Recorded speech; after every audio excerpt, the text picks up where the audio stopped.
क्या आप जानते हैं कि अमेरिका ने सालों से ईरान पर सख्त सैंक्शंस लगाए हुए हैं, फिर भी ईरान की एयरलाइन महान एयर के पास अमेरिकी कंपनी के बने विमान उड़ते दिखाई देते हैं। सबसे बड़ा सवाल यह है, जब ईरान सीधे विमान नहीं खरीद सकता तो आखिर उनके पास बोइंग 777 जैसे बड़े जहाज आते कहां से हैं?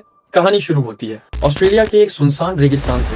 एलिस स्प्रिंग्स यहाँ दुनिया का एक बड़ा एयरक्राफ्ट ग्रेवयार्ड है, जहाँ पुराने लेकिन अभी भी इस्तेमाल लायक विमान खड़े रहते हैं। इन्हीं में से सिंगापुर एयरलाइंस के 5 पुराने बोइंग 777 खड़े थे और इन पर ईरान की नजर टिकती, लेकिन सैंक्शंस की वजह से ईरान इन्हें सीधे नहीं खरीद सकता था। इसीलिए शुरू हुआ एक बेहद चालाक प्लान। सबसे पहले इन विमानों को चुपचाप चाइना ले जाया गया, फिर वहां से इन्हें मैडागास्कर की एक कागजी कंपनी को बेच दिया गया। इस कंपनी का नाम था ओडॉन एविएशन, लेकिन असल में इसका कोई अस्तित्व ही नहीं था।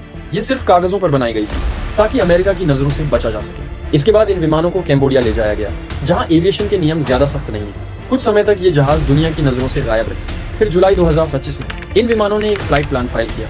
दिखाया गया कि ये कैम्बोडिया से केन्या मेंटेनेंस के लिए जा रहे हैं, लेकिन जैसे ही वो अफगानिस्तान की एयर स्पेस में पहुंचे जहां तालिबान की मॉनेस्ट्री ने काफी कमजोर है, इन्होंने अपने ट्रांसपोंड्स बंद कर दिए और जैसे ही रडार की नजर से दूर हुए, इन विमानों ने अचानक अपना रास्ता बदल लिया और कुछ ही घंटों बाद ये सीधे ईरान के शहरों में उतर गए, शाबहा, जाहिदान और मशहद। जब तक दुनिया को समझ आता, ये 5 बोइंग 777 ईरान की महान एयर की फ्लाइट का हिस्सा बन चुके थे। लेकिन असली सवाल अभी भी बाकी है, अमेरिका इन्हें रोकता क्यों नहीं? दरअसल एविएशन का एक अंतरराष्ट्रीय नियम है, Chicago convention on international civil aviation. इस कानून के अनुसार जब तक 2 देशों के बीच युद्ध नहीं हो, तब तक कोई देश दूसरे देश के सिविलियन एयरक्राफ्ट को अपना एयर स्पेस इस्तेमाल करने से नहीं रोक सकता। और यही वजह है कि सैंक्शंस के बावजूद ईरान के विमान आज भी दुनिया के कई देशों में उड़ते नजर आते हैं।